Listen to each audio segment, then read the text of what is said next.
The words to which I should like to call your attention this evening are to be found in that chapter which we read at the beginning, in the book of Job, chapter 28. And we're going to look in particular at the two questions asked and the answer given in verses 12, 20, and 28. But where shall wisdom be found? And where is the place of understanding? Whence then cometh wisdom? And where is the place of understanding? And unto men he said, Behold, the fear of the Lord, that is wisdom, and to depart from evil is understanding. Now, it is probably true to say that this book of Job is one of the oldest books in the world. Job was a man who lived at the very dawn of history, and the record which we have here, therefore, is one of the earliest records that is known to men. And that is what makes this book such an interesting one and such a profound one. It belongs to the so-called wisdom literature of the Bible. Now, the whole of the Bible is a book of wisdom. The Bible is a book which is concerned about life. It's a very practical book. That's why there's so much history in it. It must never be regarded as something abstract, theoretical, academic. The Bible is the manual of the soul. It's the handbook of life. And everywhere, always, it is to be found dealing with life. Now, here I say we come to look at one of the oldest of the books that's in this old book. And we shall find that it is full of instruction and full of light for us. It helps us, as I want to try to show you, that it is always contemporary. That though it's very old, it's always up to date. Now, this chapter that we are looking at is one of the crucial chapters, one of the most important chapters in the whole book. The book has got a theme, as you know, it's got a thesis. It's the great problem of suffering. Job, this man of God, couldn't understand why his circumstances had taken such a turn and why he found himself in this terrible condition. His sons and daughters killed, much of his goods had been destroyed, and he himself suffering from a most agonizing, terrible condition of his skin. And his friends come along, you remember, to talk to him, to try to help him, but make things much worse. And they're all together trying to understand this thing which is happening to Job. Well, now, in this chapter, this great theme is really dealt with in a very profound manner, and we are given the answer not only to Job's particular problem, but to a much larger and to a much bigger problem. Very well, let's look at it together. Now, as we read the chapter, you all must have been struck by two things that enter it. There are many other things, but there are two that stand out on the very surface. The first is the remarkable knowledge that people possessed in those days. Surely there is a vein for the silver and a place for gold where they find it. Iron is taken out of the earth and brass is molten out of the stone. Now, this was written many, many, many centuries ago. But they seemed to know quite a good deal then, didn't they? Well, I'm only referring to this as we pass along, because I suppose the chiefest characteristic of the modern man is his pride in his knowledge. And not merely his pride in his knowledge, but the patronizing way in which he tends to look back upon everybody who's ever lived in this world before this century. Ignoramuses, knew nothing. Now, this is one of the modern man's troubles. It's why his world is as it is. He's so proud of his knowledge and so confident in it, and tends to think, as I say, that nobody, as it were, had ever really lived until this present century. Of course, we've got vast knowledge. I'm in agreement. We all know that. But let's not be foolish. Let's not imagine that there was no knowledge until we came on the scene. You know, men and women knew a great deal many, many long centuries ago. They knew a good deal about iron and brass and gold and rubies and diamonds. There's a sort of contemporary ring about this chapter, isn't there? Well, that's not my theme tonight, but it's something worth noting in passing. It doesn't do us much harm to be humbled now and again, does it? We are not quite as wonderful as we sometimes tend to think. Let's not lose our heads, my friends, because we've sent a man up into outer space. People have known a great deal in past ages. But the second thing is the thing to which I want to call your attention tonight. And that is that the real problem confronting mankind is always the same. Oh, I know the world has changed a great deal since the time of Job. We needn't waste our time in talking about that, need we? Job had never heard of Major Gagarin, never heard of him. But you know, the problem in the day of Job was the greatest problem of today. The same problem. Now, this is something which is, of course, quite basic and fundamental. We will persist in thinking that we are different and that our problems are so different. Haven't you noticed the terminology, how we give ourselves away in our phrases and in our cliches? The problem of the 20th century. The problem of the post-war world. The problem of this scientific age. Isn't that it? That's how we like to talk about our problems. And the impression which we are giving, of course, the whole time, and we do so because we believe it, is that our problem is of a type and of a kind that the human race has never known before. And because our problem we think is new, well, we must have a new solution. We must have a new answer. That's why people are no longer interested in Christianity. That's why they wouldn't dream of coming like this tonight, doing what you are doing and reading this book. Impossible. How can that conceivably help us? It's out of date. It isn't contemporary. It doesn't know the modern problem. Well, you see, I'm taking you back to this oldest book and to this particular chapter because its central message is this: that the problem of the time of Job is our major problem today. There's no change whatsoever.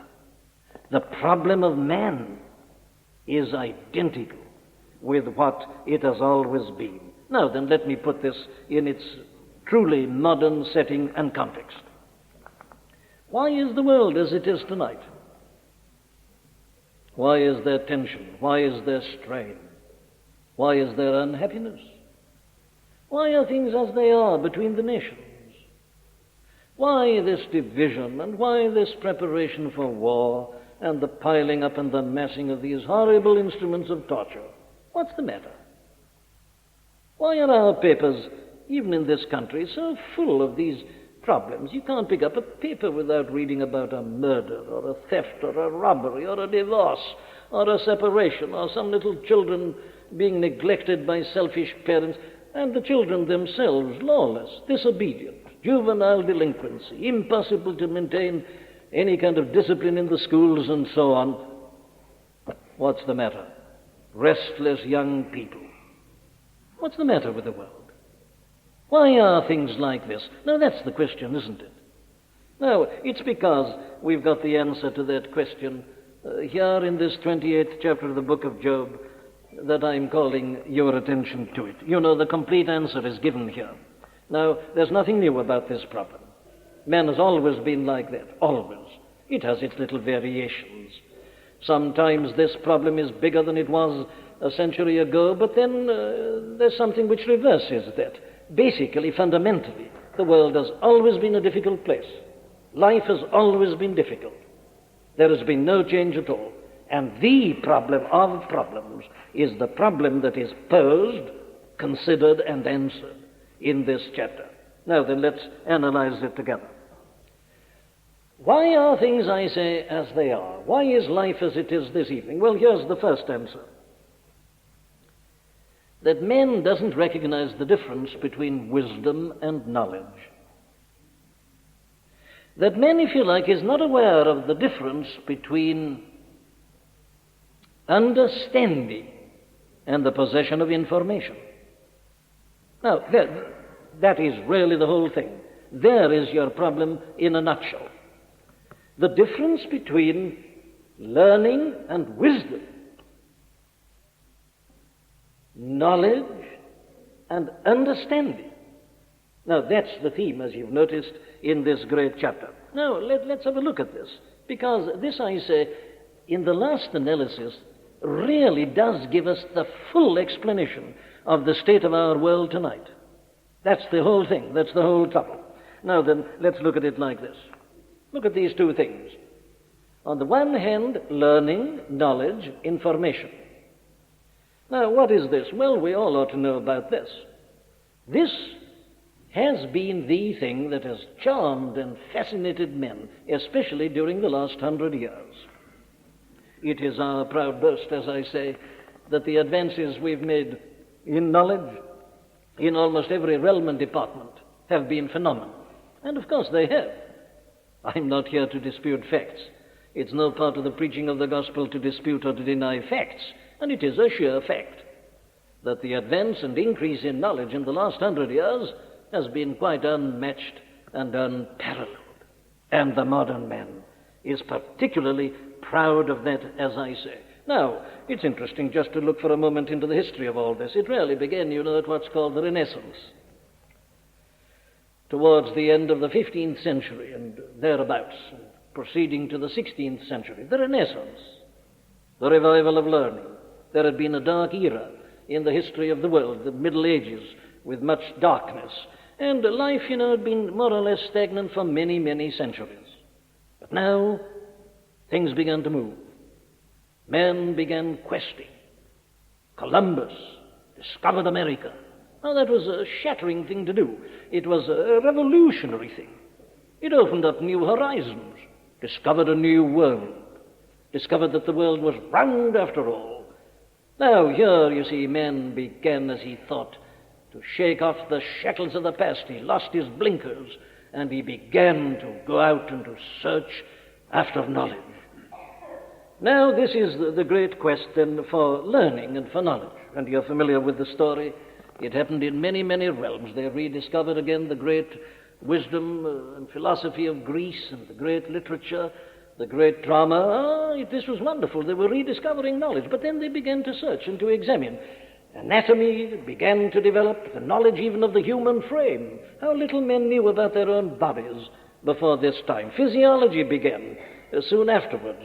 A study of the human frame, getting to know something about the heart and the lungs and all these things. People used to believe in odd spirits before, but now they really began to understand the working of man's own constitution, muscles, nerves, heart, and all the various functioning. Wonderful. But it went on all along the line. The discoveries in so-called pure science were quite remarkable and astonishing. Telescopes discovered. Therefore, they were able to understand and find out things about the planets and all these things, and the moon and its function, and the sun, and how it was that the earth went round the sun and not vice versa, and so on. Now, all this, you see, is a part of this great story with which we are all so familiar. And then the phenomenal inventions that have resulted from all this. The discovery of how to harness the power of steam engine, traveling and locomotion revolutionized. Then, of course, the internal combustion engine, still more marvelous. Now rockets, sending a man up out of the reach of gravity and all the rest of it. Well, of course, this is all simply tremendous. This is knowledge. We've acquired information. And then, of course, the quite remarkable discoveries in the realm of the prevention of diseases, the inoculation, the treatment of diseases, these so-called miracle marvel drugs of this century and so on. Well, here it is, you see. And the modern man looks at all this and he says, isn't it wonderful how ignorant our forefathers were? Or how small their world was, how confined it was. You see, they didn't know these things. They were ignorant of it all. And here he is, the modern man. He looks at all he knows and all he's discovered, and this vast knowledge and information that he possesses. And he tends to think, this is the point, that this is everything. That this is the answer, this is the thing that is desired, this is the thing that is really required. And as I say, he feels that it is, and that he has therefore arrived, he's superior to all that have gone before him. And that therefore, with all this, he's got possibilities that they didn't have, he's capable of doing things they couldn't do, and he cannot but feel, he's trying to persuade himself, that with all this, he's gone on now to solve the remaining problems, and all is soon going to be well. Now then, it's just here, you see, we need to ask our questions. What is it that modern man has really got? And the answer is, he's got knowledge. He's got information. He's got encyclopedias. He's got dossiers. He's got books of facts, such as men never knew. It's developing and advancing every year. A man who was studying for a degree in any department 40 years ago, he looks at a modern textbook and he feels very glad that he got qualified then and that he didn't have to try the examinations now. This is happening, as you know, all along the line. The knowledge, the information, your libraries are having to be expanded. You've got to have microfilms now. There are so many books that you can't contain them all. And man says, isn't it wonderful? Isn't it marvelous? But is it? Is it? What's it led to? What's it really done to man himself? What has it done to the world? Now, isn't this the question we ought to be asking? And thank God some people are beginning to ask it.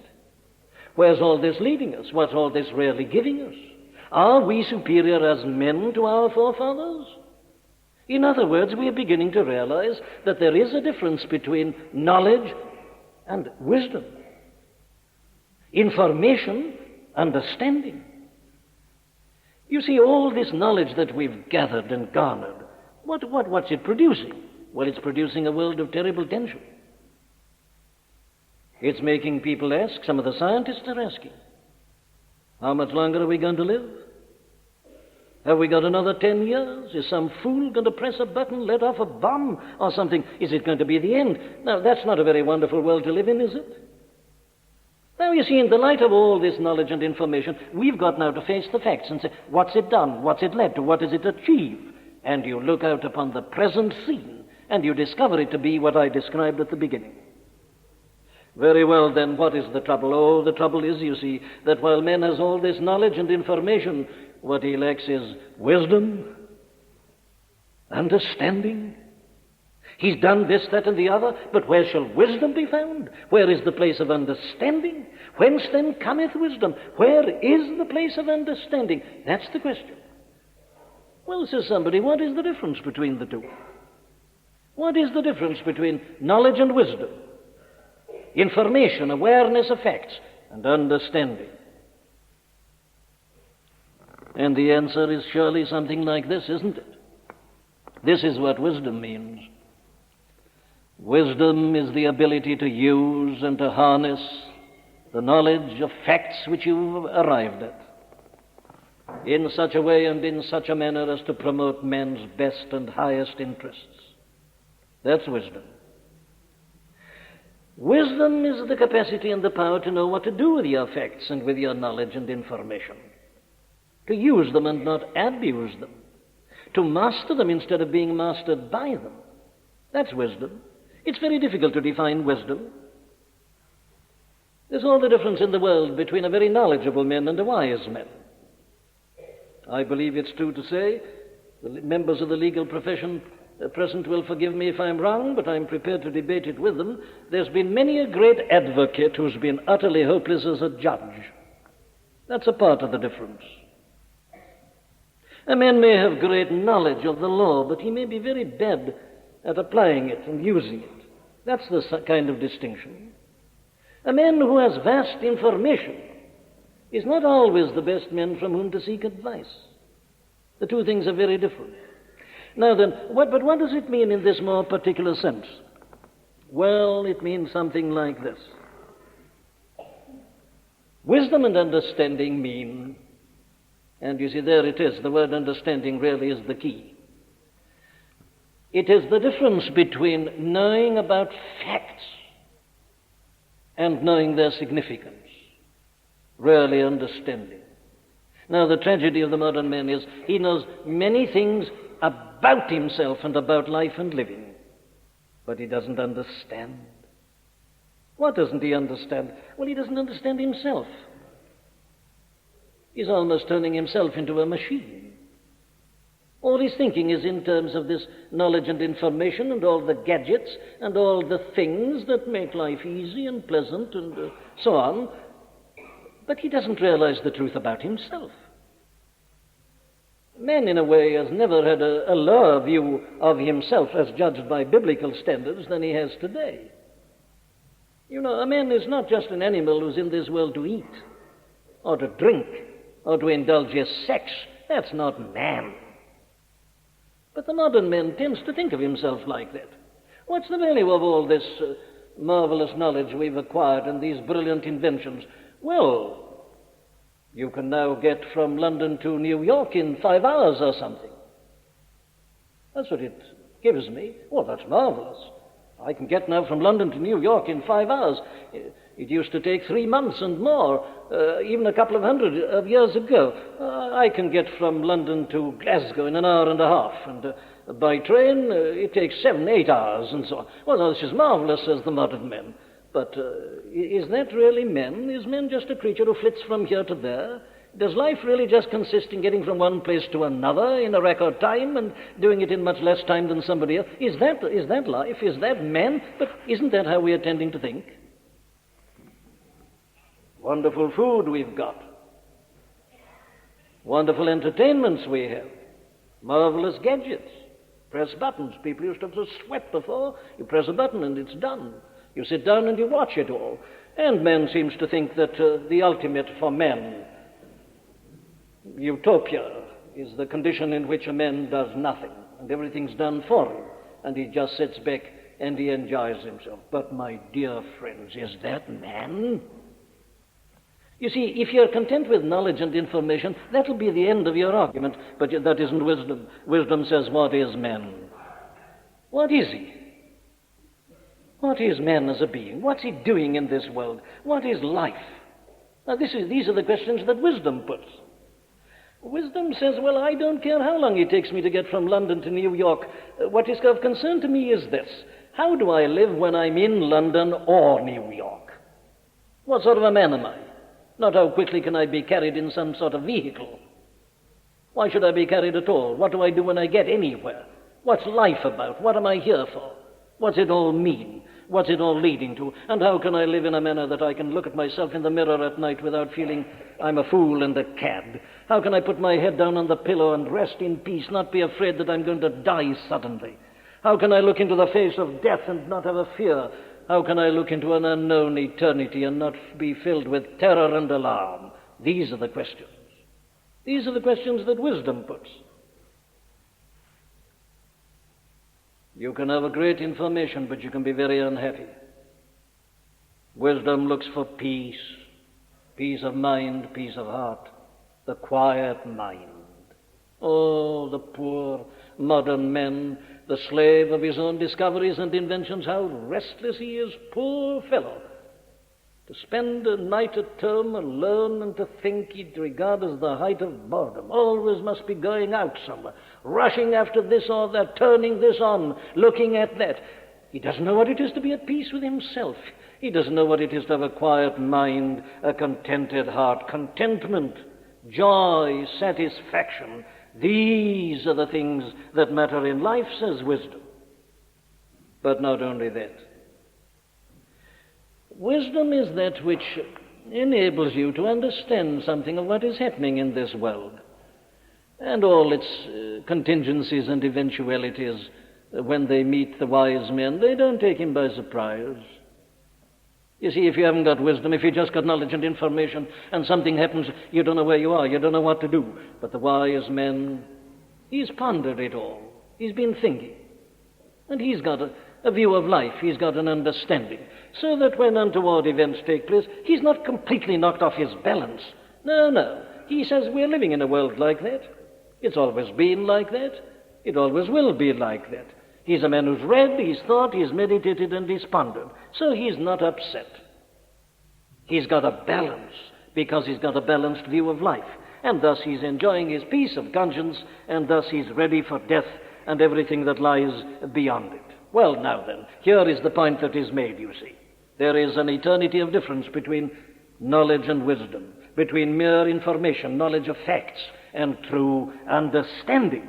And the tragedy of the world tonight is that men don't know this difference. They're mad on knowledge, they've no wisdom. This book of Job has already put this point, puts this point rather later on in chapter 33, when the man Elihu begins to speak. He makes a very profound remark. He says, great men are not always wise.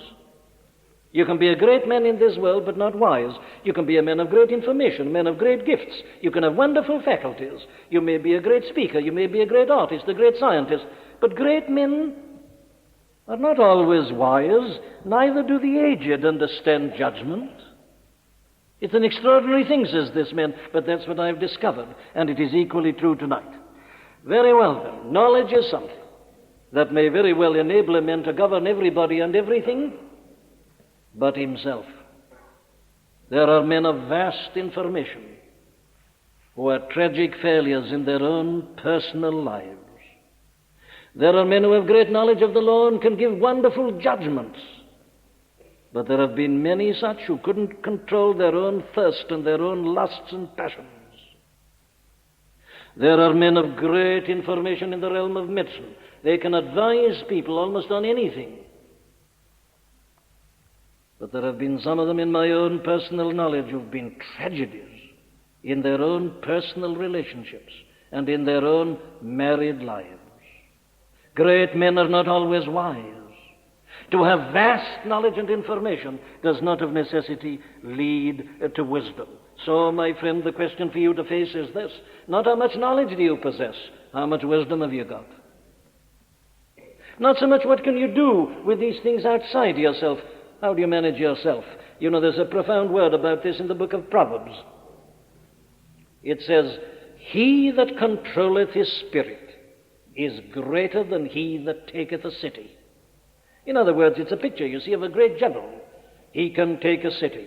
He's a wonderful man at strategy and tactics, and he knows how to conquer great generals on the other side. He can take a city. Yes, says the book of Proverbs, but you know, if that man can't control himself and his own temper, he is finally a failure and may well end in disaster.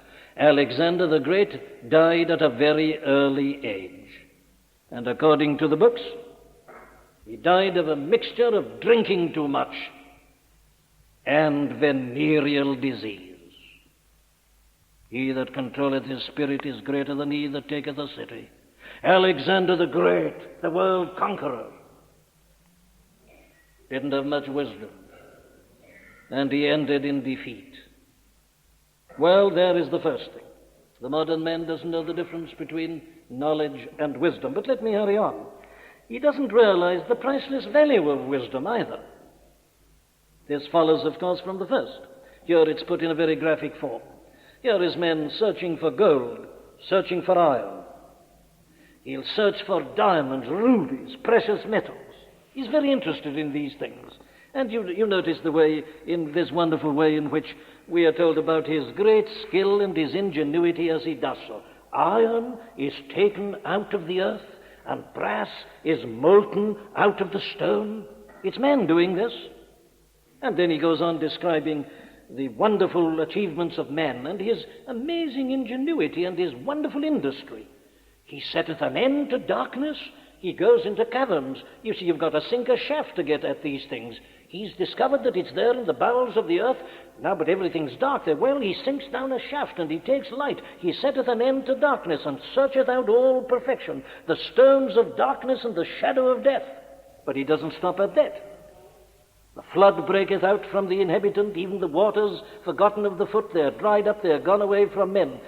As for the earth, out of it cometh bread, and under it is turned up as if it were fire. The stones are the place of sapphires, and it hath dust of gold. Then listen, this is, he says, what man has done. There is a path which no fowl knoweth, and which the vulture's eye hath not seen. The lion's whelps have not trodden it, nor the fierce lion passed by it. But man gets there. The wild beasts, and they're very sure-footed, they can get to most places. They've never been there. But man putteth forth his hand upon the rock, he overturneth the mountains by the roots. Haven't you seen him doing it? Now, this is not bulldozers. They hadn't got them then, but they'd got their way of doing it. You see, in the same way as they'd got the power to build the pyramids in Egypt and the Sphinx and so on, these men, they'd got it. They could turn a mountain upside down. He overturneth the mountains by the roots. You know, these people really did know a thing or two, didn't they? I hope I'm reducing your pride in the 20th century men a little bit if I'm doing nothing else tonight. These men could turn mountains upside down. He cutteth out the rivers among the rocks. Aqueducts, they called them, and they could do it. And his eye seeth every precious thing. Listen to this. Look at the risks he takes. You see, he says, gold, oh, gold, it's so precious. I must get it. Pearls, we must get them. So he bindeth the floods from overflowing. You see, as you delve into the bowels of the earth, water keeps pouring down, and you'll very soon be drowned if you don't do something about it. So now he sets up a sort of barricade. He sets up a kind of obstacle to the overspreading of the waters. Then he gets a drainage system. He bindeth the floods from overflowing, and the thing that is hid bringeth he forth to light. Now that's a very graphic and wonderfully poetic description, isn't it, of engineering and of mining. And man does all this. He risks his life. He risks being drowned. He risks the fall of rocks upon him and being crushed as he's down in the mines. But he says it's worth it. There's gold down there, and even the gold dust is valuable. And there are rubies there. There are diamonds. Why, he says, I'll risk anything for that. Man believes in that kind of riches. And so he goes down. He displays this extraordinary ingenuity, this cleverness, this brilliance. He can harness everything, hold back everything that's against him, and he gets at his treasure. And so he tells us of the value and the significance that he attaches to these precious metals that are in the bowels of the earth. But here's the question, isn't it? Does it do the same with respect to wisdom? Does he do the same with respect to understanding?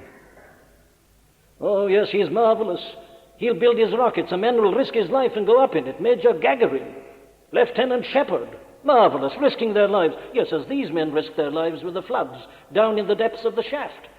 They'll risk their lives. Why? Well, we'll get to know something about Venus and about the moon and about Mars, and we'll be able to travel still more quickly, and then we'll be able to get our television much more perfectly, because then it'll be hit up there and hit back again. It's going to be marvelous. It's worth doing. We'll risk his life. Up he goes in his capsule. Wonderful, and the whole world holds up its hands in astonishment and in amazement. But do you see the same interest in wisdom? Do you see the same concern about understanding? Do you see the same readiness to give mind and heart and money and toil and sweat and research to living a clean and decent life, to being a good husband or a good wife, to giving your little children a chance in life instead of breaking their little hearts because of your selfish lusts, and living with one another as we ought to live, in peace and amity and concord? Oh, no. You see, the world hasn't changed. Men then would give everything for these riches, the knowledge that they want, which will give them the things they're interested in. Why don't they do the same with regard to wisdom? Why don't they do the same with regard to understanding?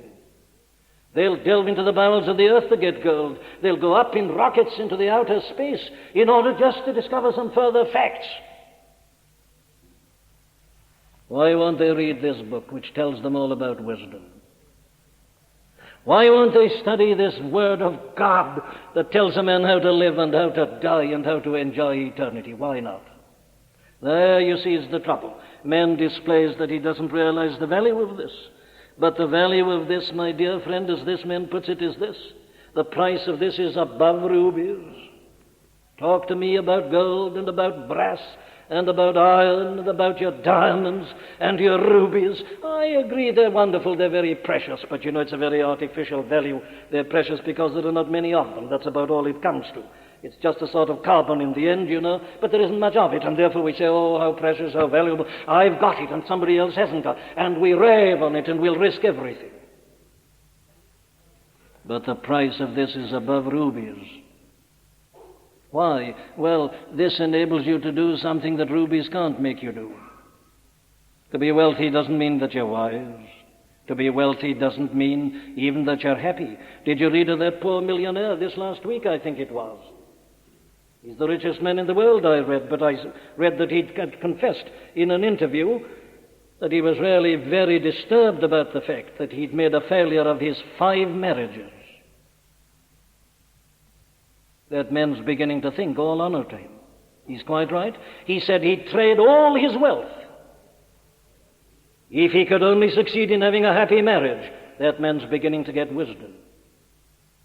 What's the value of all his wealth to him if he doesn't know the simple, clean, glorious joy of a happy married life and bringing up children? Poor rich men. The little man living in his cottage with his wife and his little children knows something that he doesn't know. He's got something that is beyond the price of rubies. All the gold of the world isn't equal to this. No, no, my dear friend, but not only that. This, what else does it give you? Well, it not only gives you real life in this world, but it prepares you for the next. And what's the matter with men? Doesn't he see that that next world is getting very near to him at the present time? Your information and your knowledge is more than likely to blow up your world. Well, then you ought to be considering, where am I going? What about the next world?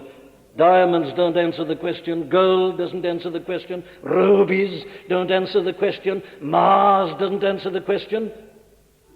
This and this alone answers the question. That's why this is above the price of rubies in value. You know, to possess the rubies of all the world won't help you on your deathbed. It won't help you at all to die. But wisdom, it will. It will give you the answer. You'll go through the river of death triumphant and glorious. You'll know where you're going. Of course, he's right. For the price of wisdom is above rubies. The topaz of Ethiopia shall not equal it. Neither shall it be valued with pure gold. Oh, the world is as it is tonight because the modern man doesn't know the value of wisdom. He's raving about things that are finally useless, and he is rejecting with scorn and with sarcasm the wisdom that is above rubies in value. But come, I've got a third charge to bring against him. The world is as it is because the modern man doesn't realize, even when he's made to think about this wisdom, that he can never attain it in and of himself. You see, sometimes he's forced to think about it, like the men I've just been quoting. And sometimes when a war comes, everybody's made to think of it. Wisdom. Or a death, or an illness. I've known many a man who started thinking truly about wisdom for the first time in his life when he gets his first attack of coronary thrombosis. I've known many a man who really had never thought about life and about true living until that first attack, and there on his back in bed, he began to say, what's it all about? What am I doing here? How am I spending my time? What's it all leading to? He began to consider wisdom. Yes, but you see, the question now is, how do you approach it? How do you think about it? And here man goes wrong again. Because according to this teaching in this chapter, he first of all tries to understand things that he's not meant to understand and that he can never understand. Here it is, you see. God has spoken. God has made his decrees. Then did he see it and declare it? He prepared it, yea, and searched it out. Unto men, he said. Now there's the division. The moment man does begin to think, he goes wrong immediately by trying to think, I say, about things that he'll never understand. He now tries to understand God. That's what Job and his friends were doing. That's the theme of the book. They were saying, well, now, why does God behave like this to us? Why does God do this? But that's a question you're not meant to understand. If you think you can understand the mind of God, well, you're already hopeless. You never will.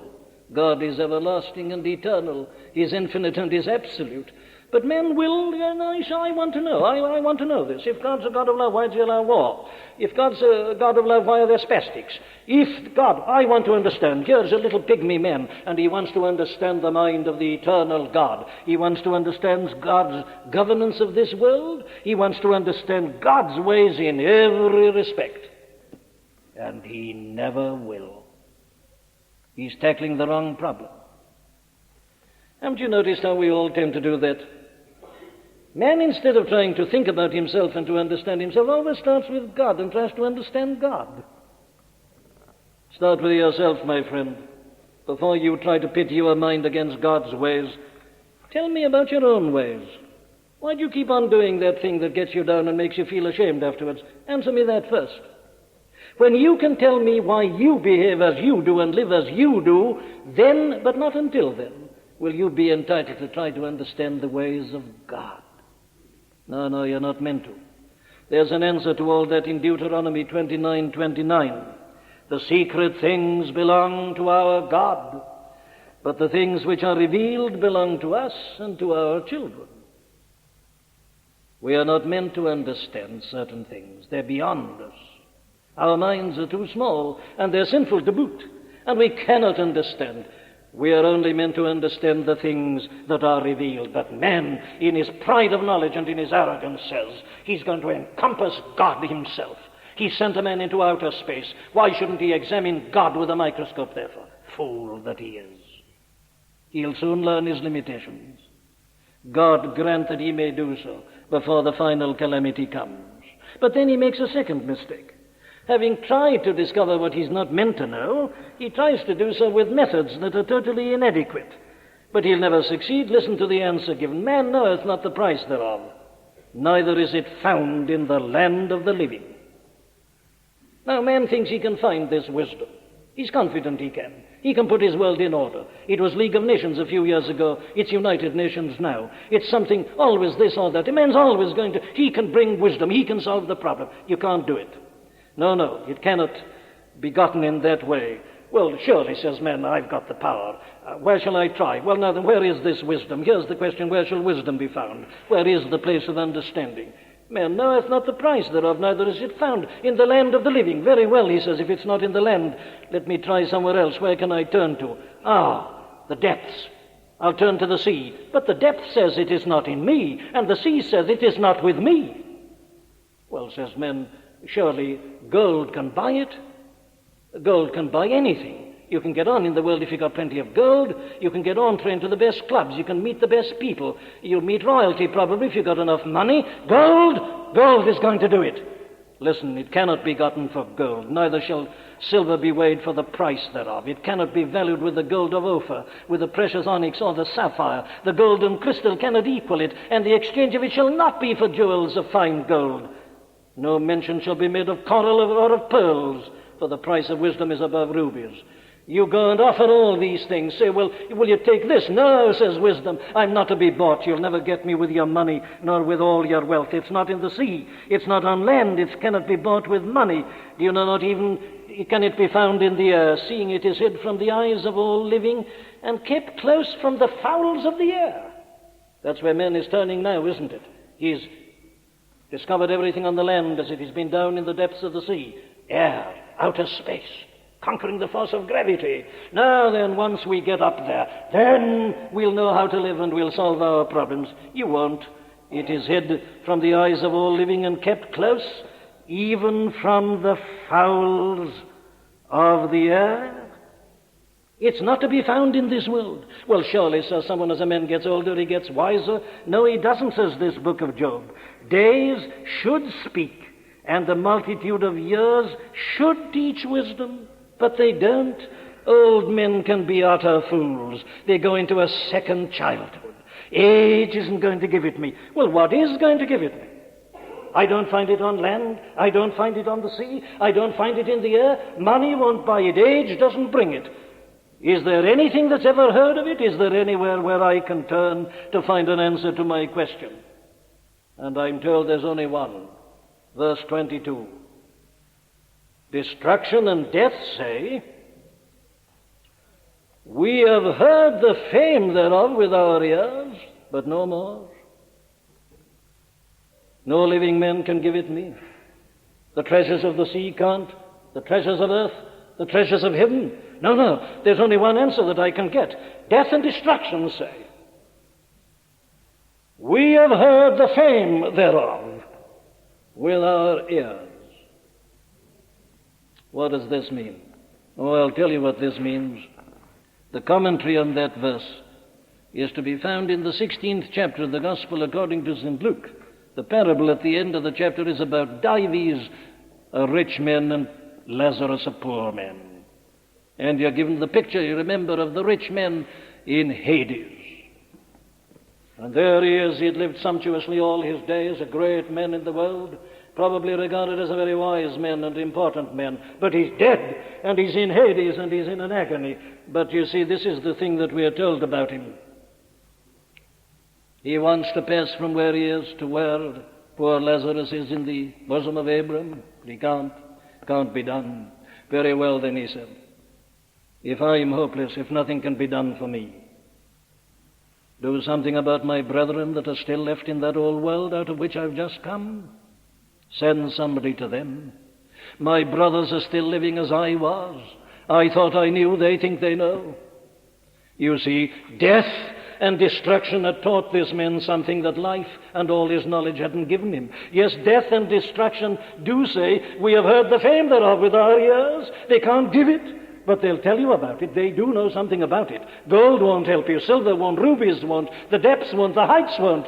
Death and destruction say, yes, I can tell you, I know something about it. I've heard of it. They can't tell you about it, they can't save you, they can't give it you. But with Lazarus but with Dives, they can tell you something about it, and you'll feel, oh, that I could go back and tell people. Oh, that somebody could be sent back and give them this wisdom before it's too late. Go back and warn those brethren of mine. But that isn't enough, you see, that's all. No. Man has got to learn that he can never find it, do what he will. And so he comes to the last point.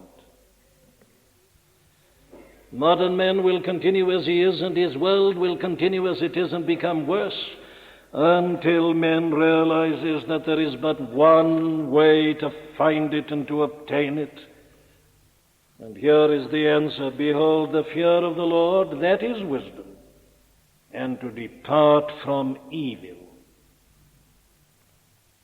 is understanding. Wisdom is alone with God, nowhere else. Whence then cometh wisdom? Where is the place of understanding? Seeing it is hid from all the eyes of all living and kept close from the fowls of the air. Here's the answer. God understandeth the way thereof, and he knoweth the place thereof. And then he goes on to give you his arguments as to why this is true. He did see it and declare it, he prepared it, yea, and searched it out. It's with God and with God alone, and it is the gift of God. This is what man has got to learn. To men he said, behold, the fear of the Lord, that is wisdom, and to depart from evil is understanding. What does this mean? My dear friend, it's as simple as this. You've got to submit yourself utterly, entirely, and absolutely to God and his way. There's no wisdom apart from that. All else is but learning. All else is but knowledge and information. If you want wisdom, if you want understanding, there's only one place in the universe you can find it. Not in your libraries, not on the earth, not in the sea, not in the heavens. Money can't buy it. Thank God for this. It's the free gift of God. You can have it for nothing, without money and without price. You don't even need ability. You don't even need to be a great man. You can be an ignoramus, you can be an ignorant person, you can be a fool. But he'll give it you as a free gift. The fear of the Lord, That is wisdom. What does this mean? Well, you see, the fear of the Lord doesn't mean a craven fear. It doesn't mean that you go cowering into a corner. It means that you just recognize that God is God and you bow before him. Now, here it is. Why is the world as it is? Well, because men who'd been made in the image of God and made perfectly and was put by God in a perfect world ceased to fear God. He stood up, he said he wanted to be a god. He listened to the devil, and calamity came down upon him, and it's continued ever since. What has man got to do? He's nothing to do but to reverse Genesis 3, what man did at the fall. Instead of standing up to God and saying, I demand this knowledge I demand the fruit of this tree of the knowledge of good and evil. I want to know as much as God knows. Instead of saying that, you get down on your knees and you say, I'm a fool. I'm ignorant, I'm poor, I'm wretched, I'm blind, I'm unclean, I'm lost. I deserve nothing but eternal torment. Oh, God, I realize it's all due to the arrogance and the pride of my intellect and my belief in myself. You humble yourself before God. That's the fear of the Lord. In other words, you go to God and you say, I don't know. I don't know where I am. I don't know what I am. I don't know how to live. I don't know how to die. I don't know how to face you in the judgment. I don't know what to say about the life I've lived. Very well, says God, you're now in the very place which I demand before I give you the gift of wisdom. Our Lord put that, you see, in these words, except ye be converted and become as little children. Little children. The modern man, with all his vast and gigantic knowledge, has just got to admit that he doesn't know what really matters.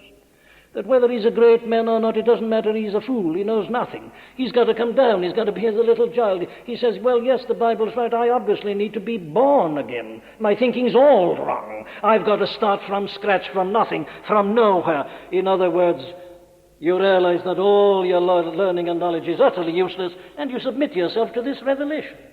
You believe this is God's word. And you believe it when he tells you that you are a sinner, that you're damned, and that you deserve hell, that you can never put yourself right. And you believe it when it goes on to say that in spite of that, God so loved the world that he gave his only begotten Son, that whosoever believeth in him should not perish, but have everlasting life. Believe in Jesus as the Son of God. Believe in the virgin birth, the miracle of the incarnation. But I don't understand, you say. Don't try to. Become a little child. You haven't got wisdom. Receive it as a gift. Believe it as you are, because God says it. The fear of the Lord. Submission to his revelation, to his plan of salvation.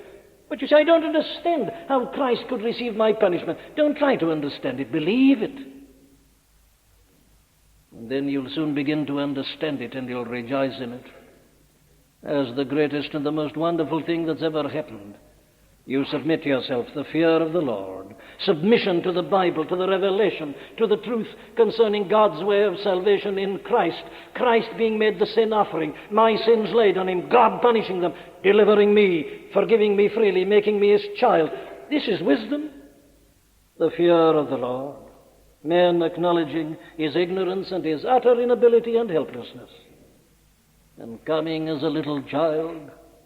The fear of the Lord, that is wisdom, and to depart from evil is understanding. You see, the moment you submit to this and believe it, you say, you ask for forgiveness, you acknowledge your sin and all your arrogance and failure. You say, I want to leave all that and all that it belongs to. I want to be your dutiful child. I want to live to your glory. And I want to spend my eternity in your holy presence. That's it. The fear of the Lord, that is wisdom. And to depart from evil, that is understanding. And oh, my friend, if you but believe this, believe me, you'll begin to understand life. You'll understand yourself. You'll begin to live truly. You'll have contentment. You'll have satisfaction. You'll have peace. You'll have joy. You won't be afraid if they send all the bombs off together. You'll no longer be afraid of death.